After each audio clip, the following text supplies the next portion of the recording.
পৃথিবীতে কিছু ঘটনা ঘটে যা আমাদের বিশ্বাসকে নতুন করে জাগিয়ে তোলে। এমন কিছু মুহূর্ত যেখানে মনে হয় অদৃশ্য কোনো শক্তি আমাদের রক্ষা করছে। আজকের এই ঘটনা এমনই এক রহস্যময় ঘটনা যেখানে একজন মানুষের জীবন বাঁচিয়েছিলেন স্বয়ং আল্লাহরই একজন ফেরেশতা। বাস্তব ঘটনার উপর ভিত্তি করে এই কাহিনী, যা আপনাকে ভরিয়ে দেবে বিস্ময় আর ভাবনার জগতে। নমস্কার বন্ধুরা, কেমন আছেন সবাই? আশা করি সবাই ভালোই আছেন। সবার প্রথমে সবাইকে স্বাগত জানাই আমাদের আজকের মিস্ট্রিয়াস কাহিনীর নতুন এপিসোডে। দেখতে দেখতে আমাদের 39 এপিসোড চলে এলো, এবং এপিসোড শুরু করার আগে সবার প্রথমে আপনাদের জানাই যে এমন অনেকেই আছেন যারা আমাদের ঘটনাগুলি শুনছেন কিন্তু চ্যানেলটিকে সাবস্ক্রাইব করছেন না।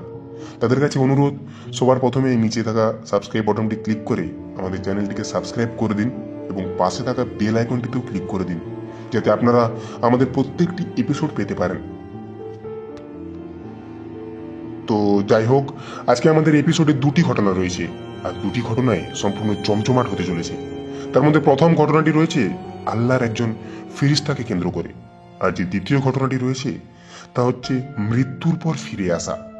তাই আপনারা অবশ্যই আমাদের আজকের এপিসোডটি সম্পূর্ণ শেষ পর্যন্ত শুনুন, আশা করি প্রত্যেকের ভালো লাগবে। তো চলো সরাসরি ঘটনায় যাওয়া যাক। আমি মামুদ মুর্শিদাবাদ থেকে বলছি।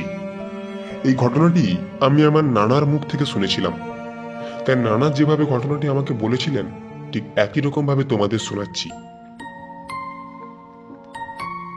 এই ঘটনাটি আমার নানার যৌবনকালের ঘটনা, অর্থাৎ নানার তখন বয়স 20-21 হবে।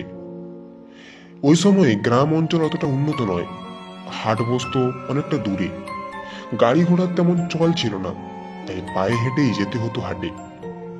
এখানে হাট অর্থাৎ বাজারের কথা বলা হয়েছে।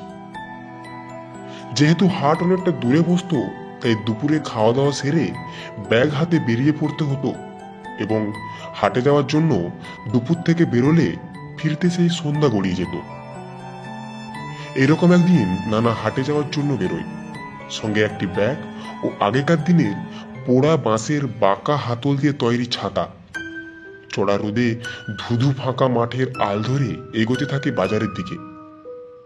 প্রায় ঘন্টা দুয়েক ফাঁকা মাঠ এবং মাটির রাস্তা পেরিয়ে বাজারে এসে পৌঁছায় নানা। ওই দিন বাজারে এসেছিল ম্যাজিক শো, তাই নানা বাজার তাড়াতাড়ি করে ম্যাজিক শো এর কাছে এসে যোগ দেয়। আর এই ম্যাজিক শো দেখতে দেখতে কখন যে প্রায় সন্ধ্যা হয়ে গেছে তার নানার খেয়াল নেই। ম্যাজিক শো ভাঙতে নানা দেখেন প্রায় সন্ধ্যা নেমে এসেছে, বাড়ি ফিরতে হবে, আর বাড়ি অনেকটা দূর, সাথে কোনো আলোও নিয়ে আসেনি। এবার বাড়ি ফিরবো কেমন করে? এইসব কথা ভাবতে ভাবতে নানা বেশ ঘাবড়ে যান। কি করবেন তা ভেবে পাচ্ছিলেন না। আবার বাড়ি না ফিরলে পরিবারের লোক খুব চিন্তা করবে। এইসবের মাঝখানে নানা ভয়ে ভয়ে হাঁটতে থাকেন বাড়ির উদ্দেশ্যে। চাঁদের আলোতে রাস্তা মোটামুটি দেখা যাচ্ছে, তাই অন্ধকারে পথ হারানোর ভয় হয়তো নেই, কিন্তু এক অজানা ভয় যেন নানার এগিয়ে যাওয়াকে বারবার বাধা দিচ্ছে। নানা এতক্ষণে প্রায় হাট থেকে অনেকটা এগিয়ে এসেছে। চাঁদের আলোতে আশেপাশে যতটা দেখা যাচ্ছে, চারিপাশটা পুরো জনমানব শূন্য। দূরের ঝোপঝাড় থেকে শেয়াল এবং ঝিঝির ঢাক অবিরত কানে আসছে। ধীরে ধীরে নানাকে যেন এক অজানা ভয় ঘিরে ধরছে। কিন্তু মন যেন নানাকে বারবার বলছে, আর এগিয়ে যাস না, ভয় লাগছে না তো? নানার সাহস ছিল খুব বেশি, কিন্তু এমন অবস্থায় যে কোনো সাহসী হোক না কেন, ভয় সে পাবেই। তাই নানা ভয়ে ভয়ে বাজারের ব্যাগ এবং ছাতা হাতে এগোতে থাকে নিঝুম রাতের ওই ফাঁকা মাঠ ধরে। ফাঁকা মাঠের কিছুটা দূরে একটা কবরস্থান পড়ে, আর নানার সবচেয়ে বেশি ভয় ওই কবরস্থানকে নিয়ে। দিনের বেলাতেও ওই কবরস্থানের পাশ দিয়ে আসলে কেমন যেন গা ছমছম করে ওঠে, আর এখন তো সন্ধ্যা গড়িয়ে রাত হতে চলেছে। তা সত্ত্বেও বাড়ি ফিরতে হবে ভেবে সাহসিকতার সঙ্গে এগোতে থাকে নানা। কবরস্থানের কাছাকাছি আসতেই হঠাৎই যেন নানার সাহসিকতা হার মেনে যায়। সে থমকে দাঁড়িয়ে পড়ে, তার পা দুটো যেন কিছুতেই এগোতে চাচ্ছিল না। বারবার তার মন যেন বলছিল, আর এগিয়ে যাস না। এমন সময় পিছু থেকে কারোর যেন একটা কণ্ঠস্বর ভেসে এলো। ওই সময় নানা প্রায় অজ্ঞান হয়ে যাওয়ার জোগাড়, কারণ এমন জায়গায় দিনের বেলাতেও কোনো মানুষ আশেপাশে আসতে চায় না, আর রাতে তাও আবার কোনো মানুষের কণ্ঠস্বর আসে কিভাবে। নানা ভয়ে পিছু ফিরে দেখবেন কি দেখবেন না এই ভাবনায় যখন ব্যস্ত, তখন হঠাৎই লম্বা ঢিলে ঢালা পাঞ্জাবি ফতুয়া পরে একজন ফকির বাবা ওনার পাশে এসে দাঁড়ান। নানা ভয়ে দৌড়ে পালাতে যাবে এমন সময় ওই ফকির নানাকে শান্ত করে জানায় উনি একজন ফকির, দূর থেকে আসছেন, উনিও বাড়ি ফিরবেন, কিন্তু রাত অনেক হয়ে গেছে। উনি জানালেন, আমি তোমায় অনেকটা দূর থেকেই দেখছি, তোমায় ডাকবো ভেবেছিলাম, কিন্তু তুমি নির্ভয়ে এগিয়ে যাচ্ছ দেখে তোমায় আমি আর ডাকিনি, কিন্তু তুমি যখন থমকে গেছো তাই আমি তোমার সামনে একটু এগিয়ে এলাম। নানা নিজেকে বিশ্বাস করতে পারছিলেন না। তিনি যে ফিরিস্তাকে দেখছেন উনি কি সত্যি মানুষ নাকি অন্য কিছু। যদি অন্য কিছুই হয় তাহলে তো উনি এতক্ষণে নানার কোনো ক্ষতি করত, বরঞ্চ উনি নানার সঙ্গে ভালোভাবে কথা বলছেন। নানা প্রথমে উনাকে বিশ্বাস করতে না চাইলেও ওনার কথা শুনতে শুনতে নানা যেন এসব কিছু ভুলেই গেলেন। ওই ফকির সাহেব নানার সঙ্গে কথা বলতে বলতে নানাকে জিজ্ঞাসা করেন উনারা তো দেরি কেন। নানা ওনাকে জানায় যে উনি হাটের ম্যাজিক শো দেখতে দেখতে কখন যে সন্ধ্যা হয়ে গেছে তার টের পাননি। নানা একটা জিনিস লক্ষ্য করেন, ওই ফকিরের গা থেকে যেন একটা অদ্ভুত দুর্লভ সুগন্ধ চারিদিকে ছড়িয়ে পড়েছে, এবং ওনার গা থেকে যেন কেমন একটা হালকা আলোর ছটা বেরিয়ে পড়েছে। নানা বলেছিলেন ওই আতরের সুগন্ধ যেন উনি এর আগে কোনোদিনও পাননি, এবং ওই আলোর ছটা যেন অদ্ভুতভাবে চারিদিকে ছড়িয়ে পড়েছে। অনেক রকম কথা বলতে বলতে কখন যে ওই কবরস্থান পেরিয়ে বাড়ির কাছাকাছি চলে এসেছে তা যেন খেয়ালই করেননি। আমি বুঝতেই পারিনি যে আমি কখন বাড়ির কাছাকাছি চলে এসেছি, কারণ যে রাস্তা দিনের বেলাতে হেঁটে যেতে প্রায় ঘন্টা দুয়েক সময় লাগে, ওই একই রাস্তা আমি অন্ধকারে প্রায় 1 ঘন্টারও কম সময়ে কেমন করে পেরিয়ে চলে এলাম।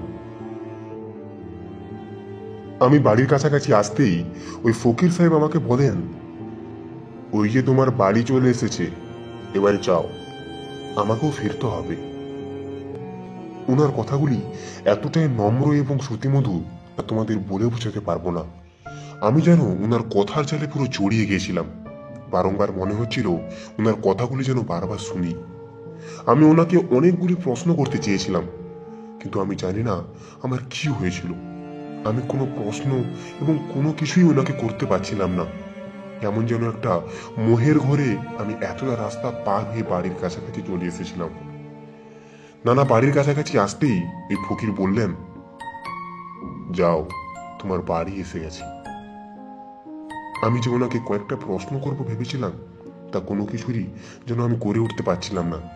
তেমন একটা মোহের ঘরেই আমি ওনাকে জানালাম, বেশ ঠিক আছে, জান। পরের দিন সকালে আমার আম্মুর ডাকে ঘুম ভাঙলে আমি যেন এতক্ষণ পর আমার সঙ্গ ফিরে পাই। আমি তাড়াতাড়ি করে উঠে বসি বিছানায়। আম্মুকে জিজ্ঞাসা করি কাল আমি কখন বাড়ি ফিরেছি। উনি বলেন আমি নাকি কাল রাতে অনেক দেরি করেই বাড়ি ফিরেছিলাম।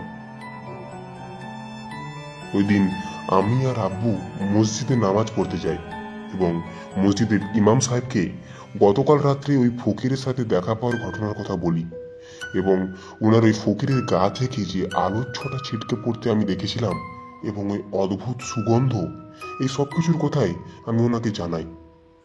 উনি আমায় বলেন আমি হয়তো ওই দিন রাত্রে যে ফকিরকে দেখেছিলাম ওই ফকির হয়তো কোনো আল্লাহরই বান্দা, অর্থাৎ কোনো ফিরিস্তা, যিনি হয়তো আমাকে ওই দিনের কোনো বড় ক্ষতির হাত থেকে বাঁচাতে এসেছিলেন।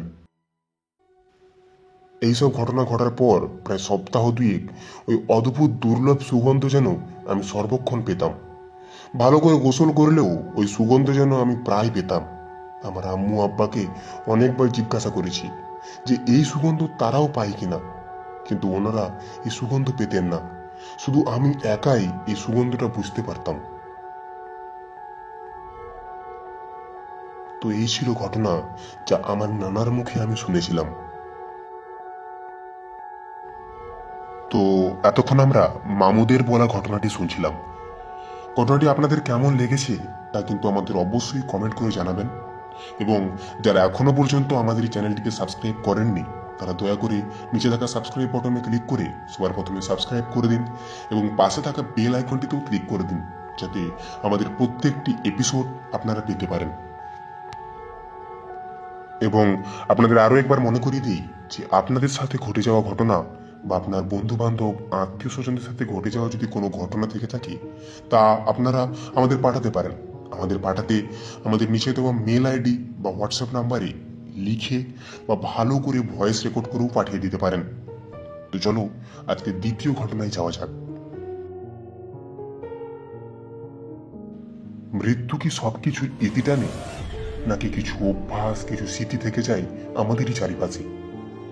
আজকের এই ঘটনা এমন এক বিস্ময়কর ঘটনার উপর ভিত্তি করে যেখানে মৃত্যুর পরেও কারো অভ্যাসের ছাপ রয়ে গেছে। এমনই রহস্যময় ঘটনা যা আপনার মনে প্রশ্ন তুলবে, জীবনের পরেও কি কিছু অবশিষ্ট থাকে? স্বাগত জানাই আপনাদের মিস্ট্রিয়াস কাহিনীতে, যেখানে বাস্তব ঘটনার আড়ালে লুকিয়ে থাকা রহস্যকে আমরা তুলে ধরি। তো চলো আজকের ঘটনা শুরু করা যাক। আমি জয়।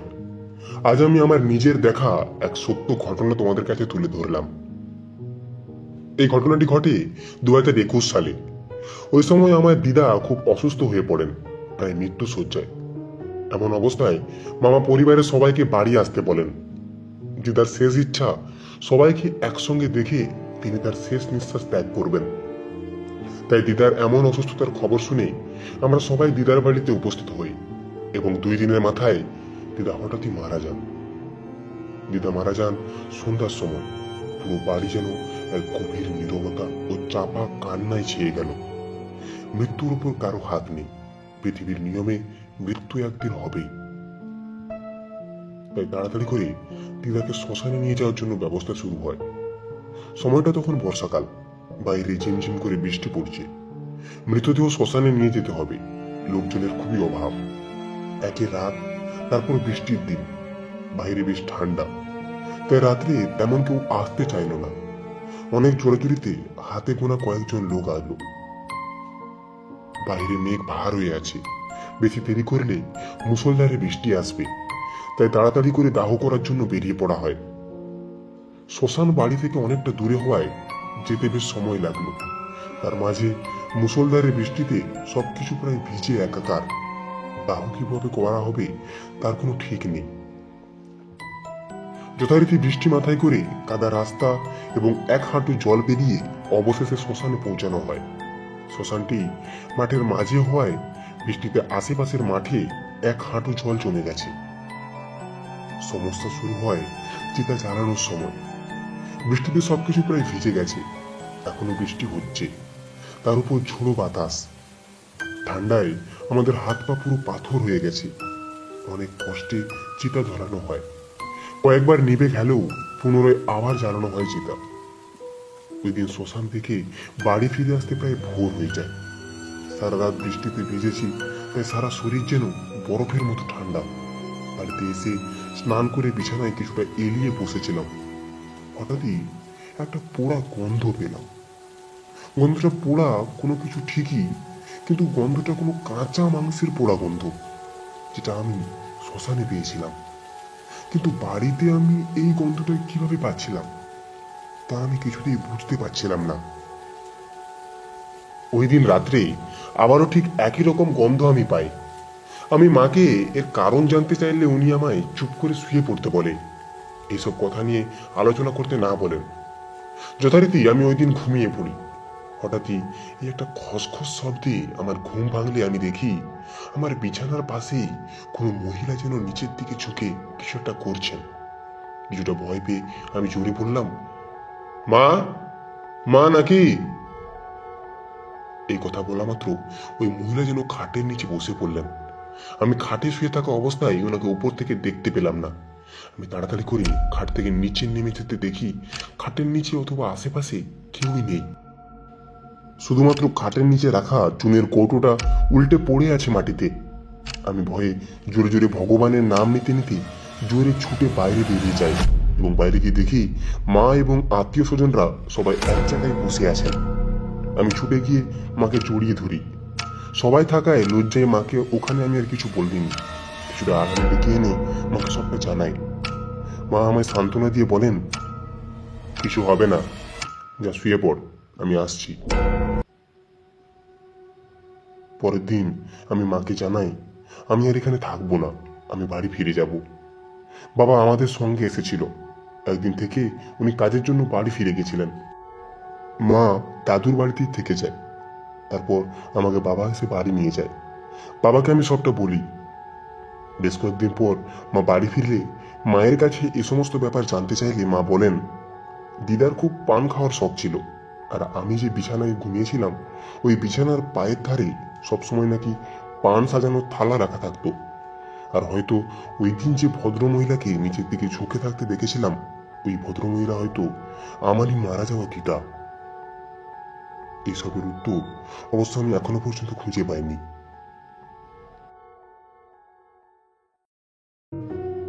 তো এতক্ষণ আমরা জয়ের বলা ঘটনাটি শুনছিলাম।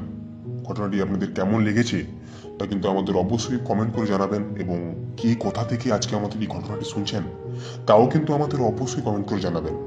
আর আপনাদের বলে রাখি যে প্রায় 80% লোক আমাদের ভিডিওগুলি শুনছে, ঘটনাগুলি শুনছেন, কিন্তু সাবস্ক্রাইব করছেন না। তাদের কাছে দয়া করে অনুরোধ যে নিচে থাকা সাবস্ক্রাইব বাটনটিতে ক্লিক করে আমাদের চ্যানেলটিকে সাবস্ক্রাইব করে দিন, যাতে আমরা পরবর্তী এপিসোড বানানোর জন্য আরও সাপোর্ট পেতে পারি, এবং আপনারাও যাতে আমাদের প্রত্যেকটি এপিসোড প্রতি শনিবার ও রবিবার রাত 8 PM শুনতে পারেন। এবং আপনাদের সাথে ঘটে যাওয়া ঘটনা বা আপনার বন্ধু বান্ধব আত্মীয় স্বজনদের সাথে ঘটে যাওয়া যদি কোনো ঘটনা থেকে থাকে তা আপনারা আমাদের পাঠাতে পারেন। আমাদের পাঠাতে আমাদের দেওয়া মেল আইডি বা হোয়াটসঅ্যাপ নাম্বারে লিখে বা ভালো করে ভয়েস রেকর্ড করেও পাঠিয়ে দিতে পারেন। তা আমরা আমাদের পরবর্তী এপিসোডে পড়ে শোনাবো। এবং আমাদের এই ভিডিও ডেসক্রিপশন বক্সে আমাদের হোয়াটসঅ্যাপ গ্রুপের একটি লিঙ্ক দেওয়া রয়েছে।